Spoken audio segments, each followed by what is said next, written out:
संगमेश्वर नगर मध्ये 4 दिवस आड पाणी येत नाही, 8 दिवसाआड पाणी येतो, 8 दिवसा पाणी आड येतो, ते पण पाणी प्रेशर सोडत नाही। संध्याकाळी 8 वाजता पाणी सोडतो।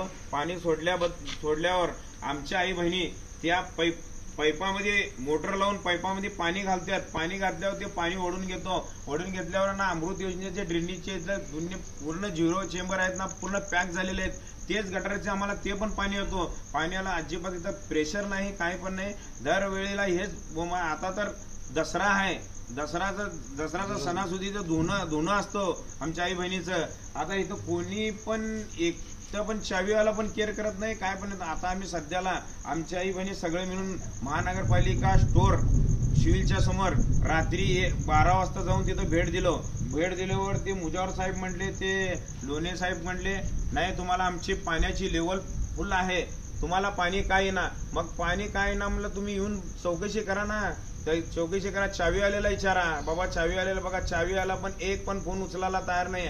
आज हे असंच झाल्यावर कसं काय होणार? हा हिच्या पुढे नाही कधी पाणी आलं। हा आम्ही सगळे आमच्या संगमेश्वर नगर मध्ये नाही म्हणतात 2000 घर आहेत। हे घर डायरेक्ट महानगरपालिका आयुक्त साहेबापाशी जाऊन आम्ही सगळं घागरी घेऊन तिथं आंदोलन करणार आहेत। आज आमची तुम्ही अंमलबजावणी करायला ठीक आहे, नाही तर आम्ही रोडवरती, तर आम्ही परमिशन घेऊन रोडवरती आंदोलन करणार आहेत।